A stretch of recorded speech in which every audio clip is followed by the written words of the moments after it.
Hi അസ്സാം വലൈക്കും. അപ്പോൾ ഇതാ ഇന്ന് ലഞ്ചൊക്കെ കഴിച്ചപ്പോൾ മക്കൾ പറഞ്ഞൊരു പായസം ഉണ്ടാക്കിയാലോ.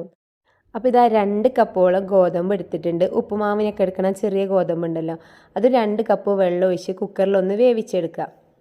ഇനിയിപ്പോൾ ഇതാ അതൊരു ഉരുളിലേക്ക് മാറ്റിയിട്ടുണ്ട്. എന്നിട്ട് തേങ്ങയുടെ 2ാം പാൽ ഒഴിച്ചിട്ട് 2 ഏലക്ക ഇട്ടിട്ട് നന്നായിട്ടൊന്ന് മിക്സാക്കി കൊടുക്കുക.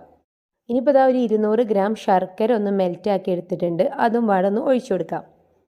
ഇനിയിപ്പോൾ അത് നന്നായിട്ടൊന്ന് മിക്സാക്കി കൊടുക്കുക. നല്ല അടിപൊളി ടേസ്റ്റുള്ള പായസം തന്നെയാണ് കേട്ടോ. മിക്സാക്കിയതിന് ശേഷം തേങ്ങയുടെ 1ാം പാലും ചേർത്ത് കൊടുക്കാം. ഒരു ഫുള്ളായിട്ടുള്ള മിൽക്ക് മെയ്ഡും ഒഴിച്ചു കൊടുക്കണം, എന്നാലുള്ളൂ പായസത്തിന് നല്ല ടേസ്റ്റായിട്ട് കിട്ടുകയുള്ളൂ. തേങ്ങയുടെ 1ാം പാലും മിൽക്ക് മെയ്ഡും ചേർത്താൽ പിന്നെ തിളക്കരുത്, ജസ്റ്റ് ഒന്ന് ചൂടാക്കി എടുത്താൽ മതി. ഇതാ ഇത്രയേ ഉള്ളൂ, നല്ല അടിപൊളി ടേസ്റ്റുള്ള പായസം റെഡി ആയിട്ടുണ്ട്. അപ്പോൾ ഇതാ പായസത്തിന് ഒന്നും കൂടി ടേസ്റ്റ് കൂട്ടാൻ വേണ്ടിയിട്ട് 2 ടീസ്പൂൺ നെയ്യ് ഒഴിച്ചിട്ടുണ്ട്. ചെറിയ തേങ്ങയുടെ പീസ് കൂടിയിട്ട് ഒന്ന്